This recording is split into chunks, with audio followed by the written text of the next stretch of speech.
కానీ మనం ఏం చేస్తామంటే డబ్బును, మనిషిని, అంతస్తుని, ఆస్తిని, లోకంలో ఉన్న వస్తువులను, లోకంలో ఉన్నటువంటి వాటిని నమ్మినట్టుగా దేవుని నమ్మలేకపోతున్నాం. అందుకే సంతోషం మన దగ్గర ఉండలేకపోతా ఉంది. అవునా? ఒక మనిషిని నమ్మినట్టుగా దేవుని ఈరోజు నమ్మట్లేదు. మనిషి ఈరోజు నమ్మితే రేపు మోసం చేస్తాడు. నీ దగ్గర ఏం శాశ్వతంగా ఉండడు. అవసరం ఉండేంత వరకు దేవుడిలాగా కనపడతాం, అవసరం తిన్నాక దయ్యంలాగా కనపడతాం. నిజమే కదా? ప్రతి ఒక్కరి జీవితంలో కూడా నిన్ను నేను చావు బ్రతుకుల్లో కూడా బయటికి తీసుకొని వస్తాను అన్నా కూడా నమ్మడం లేదు. తింటేనే కదా రుచి తెలిసేది, దాని యొక్క రుచి ఎలా ఉందో అని. దేవుని వాక్యం చెబుతుంది, ఆయన యొక్క గుణగణాలని నువ్వు తెలుసుకోవాలంట. ఆయన రుచి అనేటువంటిది నువ్వు తెలుసుకోవాలంట. ఎప్పుడు నువ్వు తెలుసుకుంటావో అప్పుడే నిజమైన ప్రేమ, నిజమైన సంతోషం నీలో ఉంటుంది. లేకపోతే ఉండడం చాలా కష్టం. హల్లెలూయా. అందుకే దేవుని వాక్యం ఏం చెప్తుందంట, ప్రభువు నందు ఎవరైతే ఆ సంతోషం పొందుకుంటారు అంటే విమోచింపబడిన వారు, అంటే దేవుడు వెలపెట్టి విలువైన తన రక్తముతో ఎవరినైతే కొన్నాడో వాళ్ళు నిజమైన సంతోషాన్ని పొందుకుంటారు. మనం ఇంకా ఒకవేళ అలాగే ఉన్నట్లయితే దేవుడు ఈ రోజున మనతోనే మాట్లాడుతూ ఉన్నాడు. హల్లెలూయా.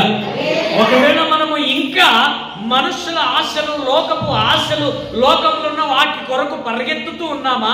ఒకసారి జ్ఞాపకం చేసుకుందాం. వాటిలో ఎక్కడ నిజమైన సంతోషం లేదు. వస్తువు లేదు, డబ్బులో లేదు, అందము అంతస్తులో లేదు, మనుషులో లేదు. కేవలం దేవుని ప్రేమలోనే నిజమైన సంతోషము దాగి ఉంది. ఇక రెండవదిగా మనం చూసుకుందాము, యేసయ్య నిన్ను విలువ పెట్టుకున్నాడు అనేటువంటి విషయాన్ని మనం చాలా జాగ్రత్తగా తెలుసుకోవాలి. రెండవది, ప్రభువును ఆశ్రయించేటువంటి వారు నిజమైన సంతోషాన్ని పొందుకుంటారు. కీర్తనల గ్రంథము 5వ అధ్యాయము 11వ వచనాన్ని ఒకసారి మనం చూసుకుందాం. కీర్తనల గ్రంథము 5:11. నిన్ను ఆశ్రయించు వారందరూ సంతోషించుదురు, నీవే వారిని కాపాడుదు గనుక నిత్యము ఆనంద ధ్వని చేయుదురు. తాత్కాలికంగా కాదంట, నిత్యము వారు ఆనంద ధ్వని చేస్తారు అనేటువంటి మాటను మనం ఇక్కడ, ఆయన గొప్ప ఆలోచన కలిగి ఉన్నారు. ఈరోజున ఆ ఆలోచన మన నుండి తీసివేసేస్తున్నాం. ఎందుకు తీసేస్తున్నాం తెలుసా? వేరే వాటిని చేర్చుకోవడానికి, అసలైన ఆత్మీయత జీవితాన్ని తీసివేస్తాం. ఈరోజు ఏంటి నీ గురి అంటే, లోకంలో ఉన్న వ్యర్థమైనవే మన గురి అని చెప్పేస్తా ఉన్నారు చాలా మంది. ఈరోజున ఏంటి నీ గురి అంటే, నేను ఆత్మీయంగా పడిపోయి శారీరకంగా నిలబడాలి, లోకంలో నిలబడాలి అనేటువంటి వాటిని దీని మీద వెళ్ళిపోతున్నారు. అవే గురి అయిపోతున్నాయి. దేవుడే నీ గురి అని నువ్వు ఎప్పుడు చెబుతావో, ఆయన నీవే నా గురి, నీ పని చేయటమే నా గురి అంటే. దేవుని పని చేయక గురి నీదైతే, నీ పని చేయక గురి ఆయన. ఈరోజు మనం అలా చెప్పట్లేదు, అలా వెళ్ళట్లేదు, అలా ప్రవర్తించట్లేదు. గురి గమ్యము లేక తిరుగుతున్నాం, గురి గమ్యము లేక పడిపోతున్నాం. నీకంటూ ఒక గురి పెట్టుకోవాలి దేవుని విషయంలో. హల్లెలూయా. ఇంటికి సంబంధించిన దాంట్లో పెట్టుకుంటున్నావు, బ్రతకడానికి సంబంధించిన దాంట్లో పెట్టుకుంటున్నావు, జీవించేటువంటి దాంట్లో పెట్టుకుంటున్నావు. మరి ఆత్మీయంగా నీ గురి ఏంటి అసలు? అందుకే దేవుని వాక్యం చెప్తుందంటే, సదాకాలం యెహోవాయందు నా గురి నిలుపుచున్నాను, ఆయన నా కుడి పార్శ్వమందు ఉన్నాడు కనుక నేను కదల్చబడను. ఈరోజు నీ గురి తాత్కాలికమైంది కాబట్టి నువ్వు కదులుతున్నావు, పడిపోతున్నావు, లేస్తున్నావు. దేవుడే నీ గురి అని పెట్టుకొని నువ్వు నించుకో. ఇక్కడ భక్తుడు అదే అంటున్నాడు, నేను కదల్చబడను. భూకంపం వచ్చినా కూడా నేను కదల్చబడను. ఎందుకంటే నా పక్కన ఉన్నది నా దేవుడు. నేను ఎంత మాత్రము కదల్చబడను.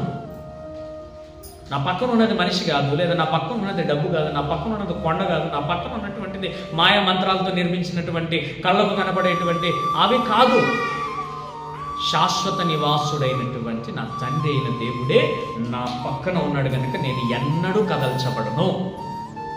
ఈరోజు నేను ఎందుకు కదల్చబడుతున్నావంటే, ఆయన నీ పక్కన లేడు, నీకంటూ ఒక గురి లేదు, ఒక గమ్యము లేదు. అదేమంటారు కదా, తాడు బొంగరం లేక తిరుగుతున్నావరా అంటారే పెద్దోళ్ళు. అలా అయిపోయింది చాలా మంది పరిస్థితి. మనకంటూ ఒక గురి ఉండాలి. దేవుడే మన గురి అనేది మనకు తెలుసుకోవాలి. దేవుడే మన గురి అని మనం ముందుకు కొనసాగాలి, ముందుకు ప్రయాణం చేయాలి. ఇప్పుడు నువ్వు ఒక బస్సు ఎక్కి కూర్చున్నావు అనుకో, బస్సు ఎక్కి కూర్చొని ఎక్కడన్నా ఫోన్లేని కూర్చుంటావా? కండక్టర్ వచ్చి అడిగితే ఏం చెప్తావు? నువ్వు ఎక్కడికి వెళ్ళాలో చెప్పి టికెట్ తీసుకుంటావు. అట్లా లేదని చెప్పి పర్లేదులే బస్సు ఎక్కడి వరకు పోతుంది అక్కడి వరకు పోతాను అంటే కిందకి దిగి ఫస్ట్ నువ్వు అంటారు.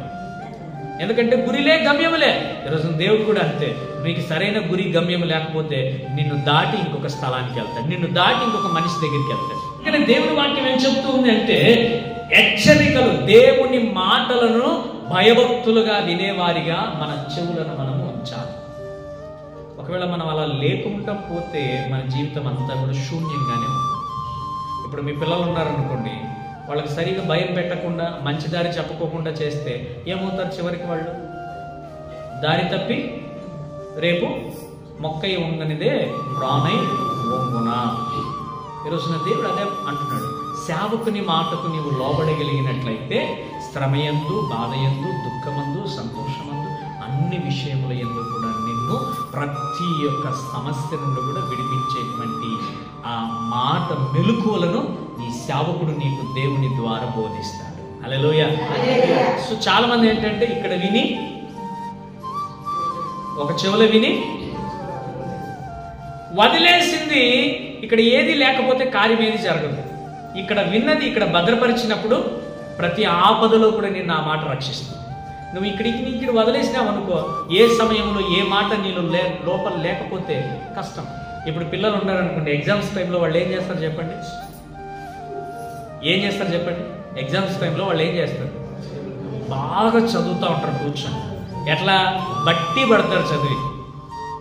అంత జ్ఞానం కావాలంటే నిజంగా గ్రేట్. మరి ఎగ్జామ్స్ టైంలో వాటిని గుర్తు పెట్టుకొని రాస్తూ ఉన్నారు. ఈరోజున దేవుడు చేసిన కార్యాలు కూడా నీవు గుర్తు పెట్టుకోగలిగినట్లయితే ఆ కార్యాలు ఎంతో ఉన్నతమైనవి. ఈరోజు సరిగా నువ్వు ఎగ్జామ్ రాయకపోతున్నావంటే దేవునిలో సరిగా లేవని అర్థం, సరిగా వాక్యం నీలో లేదని అర్థం, సరిగా వాక్యం నువ్వు వినలేకపోతున్నావని అర్థం. దేవుని వాక్యాన్ని నీవు ఎప్పుడైతే వింటావో సరైన సమయంలో ఎగ్జామ్ రాయడానికి జ్ఞానాన్ని దేవుడిస్తాడు. ఎగ్జామ్ అంటే ఏమిటి తెలుసా మీకు? శ్రమలు, బాధలు, దుఃఖము, వేదన, అనారోగ్యము, సమస్యలు. ఆ ఎగ్జామ్లో ఒక మాటను నువ్వు రాయాలి. ఏమని రాయాలి? ఆ రోజున దైవ సేవకుడు చెప్పాడు, అనారోగ్యమందు యెహోవా స్వస్థపరచువాడు. ఈ మాటను ఏం చేయాలి? రాయాలి. స్వస్థపరచు యెహోవా నీవే, నన్ను స్వస్థపరచు తండ్రి. హల్లెలూయా. నన్ను స్వస్థపరచు తండ్రి. ఈ మాటను మర్చిపోయి ఆ రోజు ఏమి చెప్పారు అయ్యగారు? చెప్పినారు, ఏందో చెయ్యి ఏసయ్యా, ఏందో చెయ్యి, ఏం చెయ్యి, ఏందో చెయ్యి. అప్పుడు ఏమైతుంది? ఫెయిల్ అవటమే.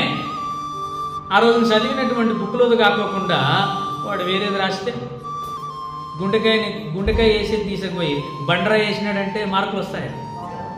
ఈరోజు చాలామంది అలానే చేస్తున్నారు. దేవుని వాక్యాన్ని గాలికి వదిలేసి వ్యర్థమైనవి దారిలో పోయే వాటిని గుర్తుపెట్టుకుంటారు. ఇంటికి వెళ్ళిన తర్వాత దేవుడు ఈ రోజున ఏ వాక్యంతో మాట్లాడాడంటే వాక్యమేమో కానీ ఆ దారిలో వస్తాయంటే వాళ్ళు జుట్లు పట్టుకొని కొట్టుకుంటారబ్బా, తలకాయలు పగలు కొట్టుకుంటారు నాయన. అబ్బబ్బబ్బబ్బబ్బ ఏం కొట్టరు, ఆయన ఎన్నింటికి పోయాను, ఏం ఎన్నింటికి పోయాను, చేతులు కొట్టరు, కాలు కొట్టరు, ముక్కులు కొట్టరు. అది నీకు పనికి వస్తుందా? పనికి రాదు. ఈ రోజున దేవుడు నిన్ను స్వస్థపరుస్తాడనే మాటలు, 2 అక్షరాల మాట మర్చిపోయి వాళ్ళు కొట్టుకుంది, వాళ్ళు తిట్టుకున్న మాట ప్రతి ఒక్కటి కూడా గుర్తుంది. అంతే నీ హృదయంలో ఎంత వ్యర్థమైన దానికి నీ హృదయంలో చోటునిచ్చావో అలాగే నీవు కూడా ఆశీర్వదింపబడతా ఉన్నావు. ఎలాగా? వ్యర్థముగా ఆశీర్వదింపబడతా ఉన్నావు. హల్లెలూయా. ఇక 5వదిగా ఒక మాట చూసుకుందాం. అక్కడ కూడా ఒక మంచి మాట రాయబడి ఉంది. 19వ కీర్తన 8వ వచనాన్ని ఒకసారి చదువుకుందాం. 19వ కీర్తన 8వ వచనం. అదే అక్కడ ఏమని రాయబడిందంటే దేవుని ఉపదేశం వినేటువంటి వారు, అంటే దేవుని వాక్యం వినేవారు సంతోషంగా ఉంటారు. చదవండి 8వ వచనం. యెహోవా ఉపదేశములు నిర్దోషమైనవి, అవి నీ హృదయమును సంతోషపరచును. యెహోవా ఏర్పరిచిన ధర్మము నిర్మలమైనది, అది కనులకు వెలుగునిచ్చును. ఆమేన్. హల్లెలూయా. చాలా మందికి మంచి మాటలు రుచిగా ఉండవు. తప్పు చేసేటప్పుడు వెళ్ళి ఒరే ఇది తప్పురా నువ్వు చేయొద్దు, అమ్మా ఇది తప్పు నువ్వు చేయొద్దు అంటే నువ్వు శత్రువు అయిపోతావు. చెడు ఎవరన్నా చెప్పారనుకోండి, మంచిగా బ్రతుకొని ఇది చెడురా అని ఎవరైనా చెప్పారనుకోండి, ఇంకెట్లా ఉంటారు తెలుసా? మిమ్మల్ని ఒక మంచి దయ్యం డిజైన్లో చూసుకుంటారు వాళ్ళు. ఎందుకు చెప్పండి? నువ్వు మంచిని చెప్పావు, మంచిని ఉపదేశించావు. బిడ్డలైనా, బంధువులైనా, స్నేహితులైనా, ఇరుగు పొరుగు వారైనా, వెనక ముందు ఇంటి పక్కన ఎవరైనా సరే తప్పును తప్పు అని చెప్పామనుకో, నీ అంత పెద్ద దయ్యం ఇంకెవ్వరూ ఉండరు. హల్లెలూయా. ఒక సమయం వస్తుంది, ఆ విలువ తెలిసే సమయం వస్తుంది. ఆ రోజున మా అమ్మ నాన్న, నా బంధువు, నా స్నేహితుడు, మా పెద్దన్న, మా చిన్నన్న, మా అత్తో, మా మామ వాళ్ళు చెప్పింది ఆ రోజు వినింటే ఈ రోజు నేను స్టేషన్లో వచ్చి పడేవాడిని కాదు. నేను ఇంతమందితో కొట్టించుకుని తిట్టించుకునేవాడిని కాదు. ఇంతమంది ఊరూర నన్ను ఉమ్మేసేవాళ్ళు కాదు, వెలివేసేవాళ్ళు కాదు. ఎప్పుడంట? అంతా అయిపోయిన తర్వాత. ఈరోజున అలాగే ఉన్నారండి. ఈరోజున దేవుడు మీతో మాట్లాడుతున్నాడు. మంచి ఉపదేశములను హృదయంలో ఉంచుకో, అవి నీకు మంచి సమయంలో ఉపయోగపడతాయి. ఎవరితో ఎలా మాట్లాడాలో నేర్పిస్తుంది, ఎలా బ్రతకాలో నేర్పిస్తుంది, నలుగురిలో ఎలా జీవించాలో నేర్పిస్తుంది, ఏ జ్ఞానంగా నడుచుకోవాలో నేర్పిస్తుంది, ఏ సమయంలో ఎలా నిలబడాలో కూడా నేర్పిస్తుంది. ఏమి? దేవుని వాక్యం నీ హృదయంలో ఉంటే. మంచి మాటలే, అవేం చెడ్డ మాటలు కాదు. నువ్వు నాశనం అయిపో, నువ్వు పడిపో, నీ కాలుపో, నీ చేయిపోని కాదు ఇది. పోయిన కాలుని కూడా మాన్పించగలదు, చచ్చిన వారిని కూడా లేవనెత్తగలదు, రోగంతో ఉన్న వారిని కూడా స్వస్థపరచగలదు. అదే ఈ మాట. నువ్వు వెళ్ళిన తర్వాత చెప్పు, ఇదిగో దేవుడు అంటున్నాడు, నిన్ను స్వస్థపరచు యెహోవాను నేనే అన్నాడు. అమ్మా నీకు మంచిది అవునుగాక, అయ్యా నీకు మంచిది అవునుగాక. ఈ మాట కృంగిపోయిన వాళ్ళు, పడిపోయిన వాళ్ళు, రోగముల, ఇరుకులు, ఇబ్బందులు, అవమానంలో ఉన్న వాళ్ళ దగ్గరికి వెళ్ళి ఈ మాట పలుకు, వాళ్ళకి ఎంత ధైర్యం, ఎంత ఓదార్పునిస్తుంది. దేవుని వాక్యం ఒకటి చెప్తుందంట, పెళ్ళిళ్ళు పేరెంటాల ఇంటికి పోకున్నా పర్వాలేదంట, కానీ చచ్చిన వారి ఇంటికి వెళ్ళి పలకరించుట ఎంతో మంచిదంట. మీకు అర్థం కావాలని నేను చెప్తున్నానంట. బాధపడి ఏడ్చు వారి ఇంటికి వెళ్ళి నువ్వు ఓదార్చేది చాలా మంచిదంట. పెళ్లి పేరెంటాలకి వెళ్ళాల్సి వాళ్ళతో నువ్వు కలిసి సంతోషం ఉండటం కంటే ఏడ్చే వాళ్ళ దగ్గరికి వెళ్ళి ఓదార్చేది చాలా మంచిదంట. ఎందుకు తెలుసా? పెళ్ళిళ్ళలో నువ్వు పోకుండా పెళ్ళి అవుతుంది, కానీ వారి బాధలో నువ్వు చెప్పే ఒక మాట ఏదో ఒక మూలాన్ని వాళ్ళని ఓదారుస్తుంది. ధైర్యంగా ఉండు, మంచిగా ఉండు, మేము నీకు తోడుగా ఉన్నాం, నువ్వేమి చేయలేకనా పర్లేదు, నేను మీకు తోడుగా ఉన్నానని ఒక్క మాట చెబితే చాలు, వాళ్ళకి ఒక ధైర్యం వస్తుంది. హల్లెలూయా. అందుకని మంచి మాటల్ని హృదయంలో ఉంచుకోవాలి, ఎప్పుడు వాటిని త్రోసివేయకూడదు. నీ ప్రతి సమయం ముందు ఆ మాటలు నీకు ఉపయోగపడతాయి. కీడు జరిగేటప్పుడు కూడా ఆ మాటలు నీకు ఉపయోగపడతాయి. నీకు ఎవరైనా చెడు చేయాలన్నా, చెడు తలంపు ఆలోచన కలిగి ఉన్నా కూడా నీ హృదయంలో దేవుని మాట ఉంటే ఆ చెడు నీ దగ్గరికి రా. దయ్యం అనేది నేను ముట్టాలన్నా కూడా వణుకుతుంది. ఎందుకు తెలుసా? ఒక అగ్ని నీలో ఉంది. అగ్ని అంటే తెలుసా? ఒక శక్తివంతమైన దేవుని మాట నీ హృదయంలో ఉంది. ఏదైనా నేను తాకాలంటేనే భయపడాలి. ఈరోజున అన్నీ మనల్ని తాకుతూ ఉన్నాయి, అంత బాధపడుతున్నాం మనం అనే దానికి గల కారణం ఏంటంటే ఆ మాటల్ని పక్కకి కూర్చోబెట్టేస్తున్నాం. ఇక్కడ ఉండి మళ్ళీ నేను వచ్చి లోపలికి తీసుకుంటాను అని. హల్లెలూయా. దేవుని మాటకి ఎప్పుడు అవమానము కలిగించకూడదు. దేవుని మాటలకు విలువ పెంచాలి తప్ప అవమానాన్ని కలిగించు. అందుకని ఇక్కడ ఏమని చెప్తా ఉందండి దేవుని వాక్యము? హృదయమును సంతోషపరచును, యెహోవా ఏర్పరిచిన ధర్మము నిర్మలమైనది, అది కనులకు వెలుగునిచ్చును. నీ చీకటి బ్రతుకులో నీకు వెలుగు దావ చూపిస్తుంది.